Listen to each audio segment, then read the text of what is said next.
I'd like to introduce Daniel Quinones and Jeff Contreras, co-founders of Pickleball Power, which is a national tournament series that takes a unique approach that is growing fast in Texas and beyond. Hey guys, welcome to the show. Ian, what's Hey up? man, How are you? thanks for I'm, having us. I'm good, and I'm glad you guys have cracked open the whiskey. I appreciate it. I think it's all uphill from here too on the show, so keep drinking, let's have a good time, and let's jump in. I love what you guys are doing. I really want to know more about where it started, how it came to be. I know you guys have a really fun founder story and you've had a friendship for so long. Yeah, Go for it, Jeff. is that me first? Yeah, we've been doing this now back and forth for a while. So, man, where do I start? So Daniel and I, we met in college. We both were college tennis players. We played at Temple College here in Temple, Texas. We were roommates um, for way too long. What, 5, 6 years almost? Yep. So 5, 6 years we lived together, played tennis, went to school together. Um, yeah, man. So it was really cool. So I mean, it's just we became really good friends, and both of us went into the tennis industry. Actually, we started working in the tennis industry as assistant tennis pros. Worked together, and then stayed in the industry for. I mean, now it's 22 years for both of us for sure. I recently just got out of the tennis industry, um, I'm feeling really good right now. I miss it, but it feels good to kind of change paths a little bit and do some pickleball. But yeah, played together, went to college together, and then we decided to play pickleball tournament together. But I started playing pickleball before Daniel, and I always tried to get him into it. I was like, "Hey, man, you got to start playing. This is super fun." And Daniel was like, "This is he's just not going to do it." And I was really hesitant in the beginning too when I first started playing, but um, I talked him into playing a tournament with me, and we went and played this tournament, and we spent a double amount of money. I mean, $200+ for ourselves, for our families to go and play, and Daniel and I got just freaking wrecked Humbled. in the yeah, humble too, in the first couple of rounds, and it was like maybe 2 hours of not even 2 hours of play, but like we played maybe 20 minutes, got wrecked one round, and then we waited probably 30, 40 minutes and then played another round and got beat again. So this whole thing was like, okay, we enjoy pickleball, we love pickleball, it's been fun, but the experience of our tournament was just awful. Partly because we lost, right? But it was really when you look at the nuts and bolts, right? When you look at how much money you paid for an event or how much money you paid for the registration, it was like, man, we paid a lot of money to play less than an hour. And it was just not a really good it just didn't really sit well with me. So Daniel and I, we've been running tennis tournaments and organizing programs for forever now, right? So part of this was like, hey, let's come up with a format where we know people when they go and play a pickleball tournament, they get their money's worth no matter what. So we knew round robin. The big thing with us is we don't do one game to 15 or one game to 11. Most and probably 90%, if not more, or higher, all do one game to 11 or one game to 15. So, and you're paying 75, plus dollars to go and play in these tournaments. So the value is not quite there. So we made everybody for power play. The whole idea was everybody does 2 out of 3 games to 11, win by two. So no matter what happens, we can actually guarantee you a certain amount of games when you come out and you do a power play event. That was our goal. Um, so we came up with the format. Daniel went and tested it out at his club, and he really is he did a lot of the science behind it, right? Trying to figure out, hey, this is how much time it takes to do this division, or if there's this many teams, this is how much time it takes. So Daniel did a really really good job of figuring out like this is basically how to run a very smooth and it's a smooth operation. I mean, we've never really had anything where it's like, hey, we've messed up, or we've never had that. So we figured out how to run it extremely smooth, and um, you got to give credit to Daniel for that because he's the one who he kind of set all that. But yeah, he did good. I like that. I think that's great. And I'm kind of curious. Obviously, this is a racket sports podcast, so it's about all racket sports. What about pickleball does your format and your approach work so well for when maybe tennis it doesn't, or tennis is already kind of figured out? I'm just curious kind of what the differences are for you. I'll start on that one. You know, I think we all can kind of look and see pickleball and we can see tennis. Tennis is a little bit more demanding on the body. It also takes longer to just play a normal 2 out of 3 match. Pickleball, a 2 out of 3 match can last you 20 minutes to 45. And tennis is the opposite, where a really, really quick match is 45 minutes, but a long match is 2.5, 2 hours, 15 minutes. And so it takes a lot out of you. So in a tennis tournament, you play an hour and a half. Well, your body needs 30 minutes, 30-minute break. Looking at pickleball, you play a 20-minute match, your body might need 5 minutes, 2 minutes. It might want to go right back on the court. So we were able to recognize that and put it into, our system. And Jeff came up with, this awesome name of Pickleball Power Play, power through your play. And that's exactly what we do. And back to tennis, a tennis tournament lasts 2.5 days. In our formats, you can have a great time, play a lot, and you're in and out in 6 hours. So now you've got the rest of Saturday to go watch college football, pro football, all that stuff, be with your kids, be with your family, because that's who's coming to play these tournaments, or families. So we really just saw that and saw the differences, and we're like, well, let's use this to our advantage. I love that. And I think too that it's an interesting format that keeps people excited and passionate. And I think they want to come back, right? They want to keep doing this and keep doing power play. I think sometimes you lose that with potentially tennis and in the rigid format of sets and matches and all that. Is that kind of what you guys wanted to do, is to create a format that people could keep coming back to, that it doesn't necessarily get stale? I think more or less, I think the whole idea is when you see the branding or you see, hey, a power play is coming here, or especially in Texas, the players know already if there's a power play event, I know exactly what the value is there. And it's taken, a couple years to get us there, but now we can say with confidence that if we host one in Austin or Dallas or wherever, like, people know it's 2 out of 3. I'm getting my money's worth, and that's just kind of what we built. So, power play is obviously, like Daniel said, it's all about power through your play, but it's also, it's how do we create so much value within the brand? Because that's really what sits at the core, right? We want you to have a great experience, a professionally organized event, and know that you get your money's worth, even when you lose, just like we did. So if you lose, you at least go out knowing that, hey, I got to play some games. I love that. And obviously that's the strong point and the strong selling point for the consumer and the player. But you obviously have this club side too, where the clubs are benefiting from having these tournaments, attracting more people, not just their members, but also different pickleball players from across the city. What has been your business pitch to these clubs about why pickleball power play is a good fit for them? Yeah, I'll start it up real quick and I'll Okay. pass it along. So I think a big piece of this is members. If you're at a club, I mean, I think in the pickleball world now, it's become, we kind of talked about this before, where you've got this sort of inner community that wants to run their own events or their own leagues, and it's, we want to run everything else. We don't want third party companies coming in, and for us, a pitch is power play comes in. You need businesses like power play to keep your club alive and fresh, right? So that was one of the bigger reasons why we decided to go national, because we love our brand, we love what we do, but we also know that it doesn't matter how good your product is or your service, people will eventually get tired of it and they'll want something more. So, we want to spread it out. And for Texas, it's a few dates in Texas, and now it's national. It's in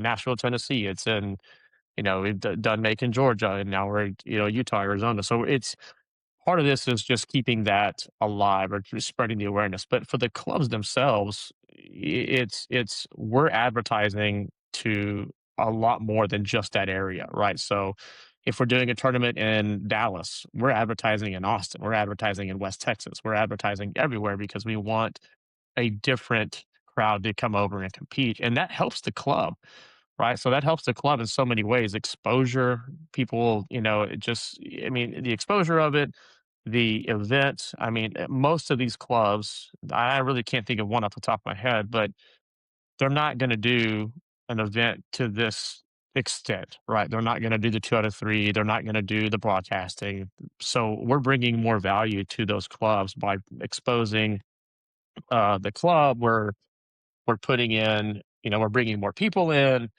It's just a better experience, I think, and it keeps it fresh for the club. So And, just to reiterate that, so, we have the same tournament that Jeff's talking about in Fort Worth, Dallas. We're attracting people from Oklahoma, Louisiana. And, let's just say a Cajun comes over and plays, and they play and they like the venue. They love us first. They love the tournament first, but they go, "That's a pretty good little venue. I like coming here." I liked the restaurants. I liked the hotel, and they don't just play. Excuse me. They don't just play our tournament now. They see tournaments at that venue. The next month, in 2-3 months, and then they go, "Well, we like that area. Let's go play again." So the venue gets repeat customers just like we do. In Amarillo, we get a lot of New Mexico players. And, this is going to be our second tournament in Amarillo, and these same New Mexico players are coming to play it for the second time.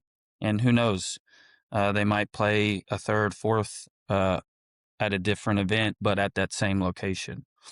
That's cool. So they're actually coming from other places far away to Yep. drive to the tournament. That's Mhm. amazing. Yeah, I mean, having your sort of brand awareness and notoriety Right.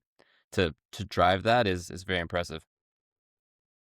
And, just another hit on a little bit different, but, this retirement center slash senior living, they sponsored our tournament, last year, and they built a pickleball court at their facility because they got a lot of their senior living people to play in our tournament, but then also attracted more. And so they're sponsoring our next tournament, and they upped the money, and, it's great. And they've seen the value of, not our tournaments, but just pickleball in itself. So And you mentioned senior citizens, and pickleball spans such a wide range of ages and demographics. Is there some demographic or ages that tend to come towards you guys and work with you guys and come to Power Play? Or is it all across the board? Does it depend on region? Just kind of curious who's actively participating in Power Play. I hate to say this but it's all ages. We've gotten an 8-year-old to play, and I'm not going to say anybody's age that's higher than that, but I mean, we've got it all across, seniors, super seniors, not a name, not an age, but yes. And then, you know, Jeff, you can finish off, but yeah, all ages. yeah, I think he's it's dead on, right? So it's power play. I mean, the service is all ages, but this also depends on what community that we're in. So I mean, if you go to Florida, and maybe 5-6 years ago, if power play were there and we go to Florida, we probably would have more of a senior crowd because it was just not as big back then. But now, I think you're going to get way more of a mix because it's just the sports evolved, and now you have all these younger kids, that are Beating whooping up on us. me and yeah, on me and Daniel all the time. So I mean, it's just those guys are now playing, and so the demographics, I think, just they've evolved naturally. Again, 6 maybe 7 years ago, I think I'd answer different and say it's probably more of a 35 plus Mhm. sort of community, but now it's everywhere. It's all Yep. all ages. Do you guys play in your own tournaments, or is that frowned upon? Just curious. Oh, Because I if did play our first tournament and I ended up winning, but mainly because my partner, he was good. And not that people bashed me or talked bad, but I was like, I probably don't need to do this again. And then I played with my wife once or twice. So, but no, Jeff, me and you, did we do like an exhibition or just one division in We Lubbock? actually, yeah, we filled in Okay, we because we filled were in, yeah. needing some. Yeah, the first time we were in Lubbock, Texas, we filled in. There were some high level players, and we wanted to make sure they got some games, and so we just we played. So we W- But we don't plan on it. yeah yeah, we don't. I think No. now because we've scaled it to the point where I mean we really, even if we wanted to, like there's no way we could probably do it. I mean we have Yeah. too mhm, many moving parts now. yeah, Back then we're working off Excel spreadsheets. Now we're, you know, neck deep in software and just making sure everything is just, you know, ran super, super smooth. So now there's no way I would do it now. yeah. But I do think people might think if you're just crushing it and killing everyone, winning your own tournaments. Always winning gold, cash prizes. Yeah, Yeah, that's not that going to go over be a well. little bit weird. Yeah. Yeah. Shifting to the business side, you kind of just mentioned this a little, Jeff, and I'm curious what's been most successful for you guys as you've scaled, right? You do so much more now. How have you been able to manage everything and the changes and the shifts? Is it software like you're saying that helps you with platforms and stuff like that? Is it hiring outside people? Just curious from a business perspective. I think a big piece of this is just the way we advertise and how we come up with, the marketing collateral that we push out. I think a big point or a big thing for me as a creator, and I love to design stuff. I mean, I do probably 99% of the posters, and we have a great media team that does production for us. Like that part I don't do. But as far as the flyers and the colors and everything, I think for me when I look at this from the outside, when you see a power play flyer, it's a power play flyer. Like it's associated with power play, and it's taking us a while to get to that point. But I think because we've been so consistent with it, people recognize it more. So it's a little bit more, the awareness is just more consistent. So, that's how I see it. Certainly opportunities like partnering with pickleballtournaments.com and having resources, having their access to their resources and like email marketing and advertisement opportunities like that obviously helped us quite a bit. Um, but I will say just, using just the marketing stuff. I mean, it's different. It's you don't really see, and that was the big thing that I wanted to do in the beginning is how do we stand out from everybody? We see all these flyers, we see all the templates that people use from Canva, and I'm guilty of it. So, you can tell somebody uses a template or they didn't take their time on a flyer. So it looks cheesy, right? It looks just like a template. It doesn't look as professional as it used to look. So my big thing is taking my time, and Daniel will tell you I take a lot of time with designing and trying to put things together. But I think for me it's worth it because I know no one else is going to be able to either recreate that or I mean they've got to come up with something on their own. So for me it's just how unique can we be, and how do we stand out and be consistent with it? That's really for me. That's I think that's what helps a lot. But certainly partnering with bigger brands and software and those kinds of things absolutely helps out too. And last thing I will say is the communities that we get involved with. So um, I get to shout out a couple communities here. I know Daniel. So Daniel's in Fort Worth. He's got a unbelievably supportive group over there in Fort Worth. I mean, the pickleball in the DFW area is insane. Amazing players over there. So, we've worked with so many people, a lot of owners over there to, help us be successful. So we owe that a lot to those people. And same thing in Austin. We work with a couple guys over in Austin, and they're amazing. And I'm in Nashville now, so we've got an amazing community over in Nashville, Tennessee. Those players are super serious. So I mean, we've got a really good supportive group, and I think probably above all, that's probably the most important. Being able to have those people trust you and play your events and be comfortable with you and know you off the court, like that goes so far. And Daniel and I think between the two of us, I mean, we know so many players, and everyone knows they can text Daniel and they can call me. So that's a big thing with us, is that you can get a hold of us if you need anything, and that goes a long way. And let me just add something. Jeff didn't toot his horn as, hard as he could, but, kudos to him. Like, I'm looking at these flyers, when we first started, and I'm like, oh, it's just words. It's like a paddle and a ball and then words. Um, and so early on, when he was like, yeah, we need to put this much money into social media advertisement, I was like, isn't that going to take away from profits? And he's like, yes, but it's going to spread. It's going to get the brand out there. It's going to make the tournament a little bit better. We just, it takes money to make money. So he's done a really good job of being creative. And, his next big thing that was scared me was like a commercial / video to hype up the event. And he found a really good, you know, rock and roll kind of create FOMO, video producer director that has really, put us so far past even the professional brands, like I'm just going to You go can that say it. stop We can there. say it. Yeah. I'm going Yeah. to We can stop. say I'm it. going to, Yeah. so like the PPA and the APP, I mean, they don't, in the MLP, they don't do these cool videos. Um, so it's just very bland.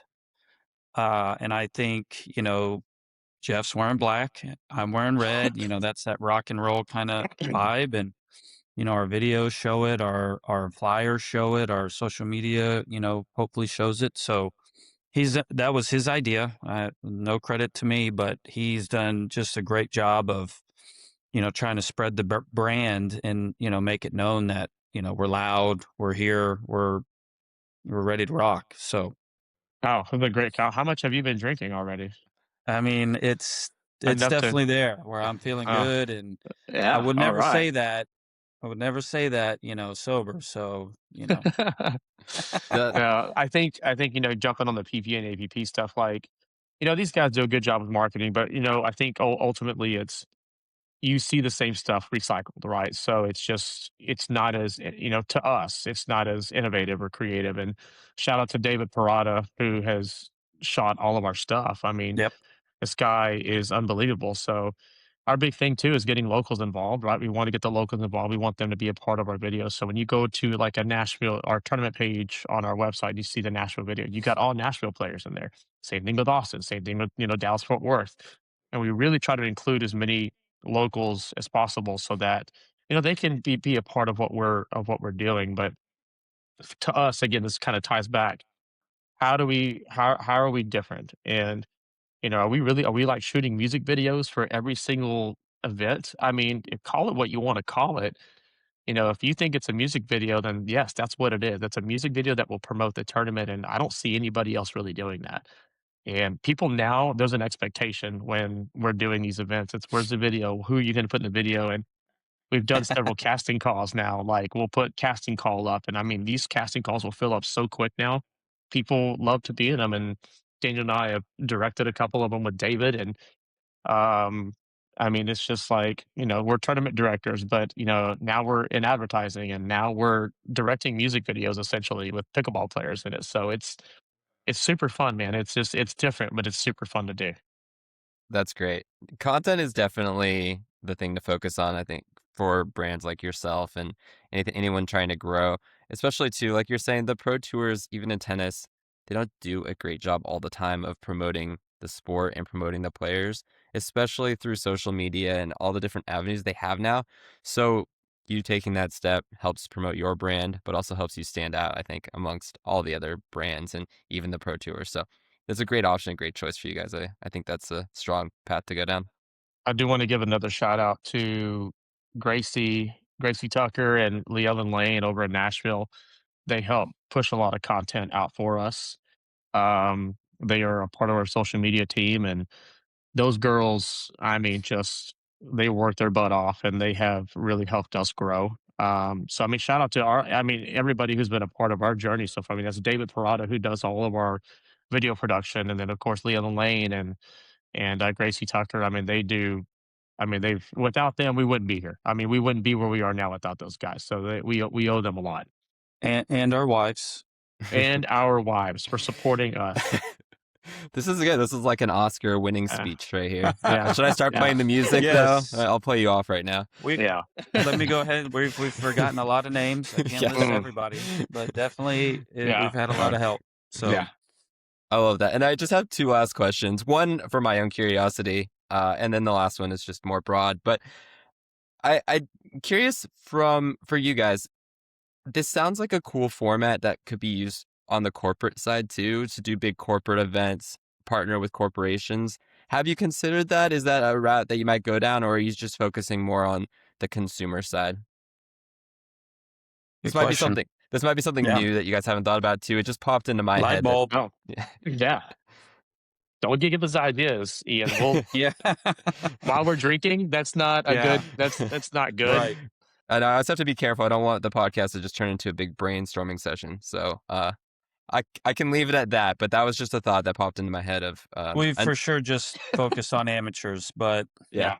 I mean, like you said, corporations, that's another avenue we could explore. We're not saying no. We would definitely be able to All right, brainstorm. we can hold off on contacting Google Okay. right now or Good, yeah. Amazon. But once we're ready, we'll dial the phone. Anybody interested, contact Ian. Yeah, Yeah. exactly. I got you guys. And then this is just my last question. I just want to close it out with this. What do you ultimately hope that that pickleball power play turns into? What's your future? Okay, this is it. This is what we wanted. Here we are. Who's going first? Go for it. So, maybe like a one-stop shop for pickleball and amateurs. So, we've done tournaments and we're going to continue to do tournaments and just make them bigger and badder. But, kind of, patting the USTA on the back, in tennis, they do a really good job with leagues. Friday, Saturday for me, women's and men's leagues, and it's team tennis. So that's what we want to do with pickleball. We want, there are leagues here in Fort Worth that do very well, but they're just missing something, and I think Power Play has what they're missing. And so we're about to start that up in March. And I just think once a week, team pickleball is something that the community, the nation, wants/needs, whether they know it or not. And I think I want us to, have a Texas State League, and if it does well, then, we go to Tennessee where Jeff is. Does well, we start going to the other states that, ask us, say they want it. But, I want to be one-stop shop for amateur pickleball. That's Pickleball Power Play. Amazing. Yeah. And Jeff, do you have anything to add on that, or Daniel? No, and I mean hit it? it's I think he hit a really, really huge part of that, right? So I mean we know as tennis pros, we know what works in the tennis industry. And we see these opportunities now being in the pickleball side of things. So it's like we know what exists and what doesn't exist. And obviously again, what works and what doesn't work. So I think for us, for years it was pickleball. Like it's not tennis. It's not tennis. Pickleball is not tennis. I mean, it is. When you look at the trends of what pickleball has done, as far as programs, I mean, I said this, 3 years ago. I probably almost uh, the junior pickleball programs are going to take over at some point. And now all of a sudden you start seeing junior pickleball programs being pushed in major franchises. And 3 4 years ago, I was like, it's the money's going to end up being with the kids because that's going to be the new thing. And then obviously leagues are going to start Groundwork. being yeah, that's and leagues are going to start coming in. And it kills me when we have people say, pickleball is not going to be tennis. But I mean, look at the MLP. They've done such an amazing job. But I mean, the MLP is pretty much world team tennis. It's the same idea. You look at the programs that we have in country clubs, and those programs are now being initiated. Just pickleball programs are the same thing. Copy Junior and programs, pasted. that's what they are. So Daniel and I have been in that industry so long. We're like, okay, so what's the next step, and what is pickleball? Where's pickleball going? We now know team leagues are going to end up being a thing.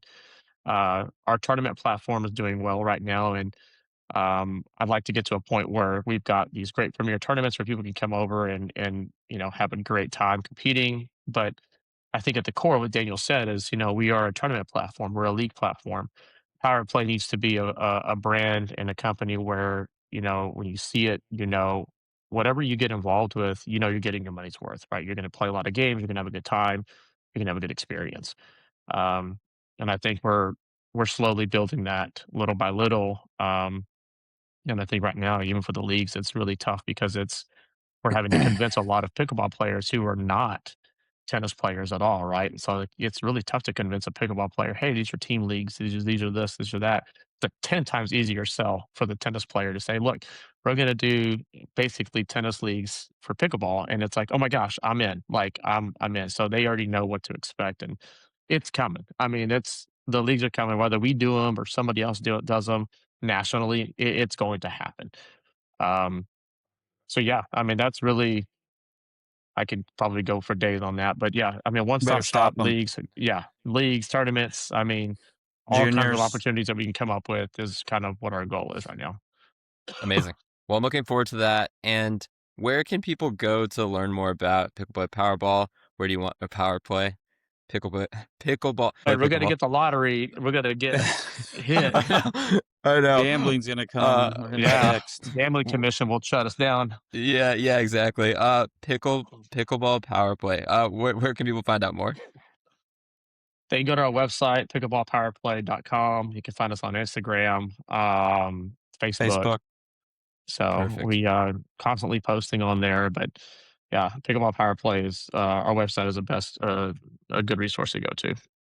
And lastly, as we pivot to the whiskey side of the podcast, what are you guys drinking over there? Do you want to give a quick shout out on that side? Local Blackland Distillery. Amazing. That's Cannot Fort go Worth. wrong. See how it's empty. Are you guys So, sponsored by them? I have to ask first. I don't want to. I should disclose. They better call us after this. Not yet. Yeah. Ian, you're gonna And- help us. Yeah, I got you And then guys. I've got standard proof. This is out of Nashville. It's by far my favorite whiskey so far. I mean, I'm all over it. Amazing. So shout All out right. to standard proof. All right, perfect. I'll have to check both those out. Daniel and Jeff, thanks so much for your time today. I appreciate it, and good luck with the future. Man, Thanks, Ian, Ian. thank you Appreciate it, so man. much. Thank you. Thanks for having us.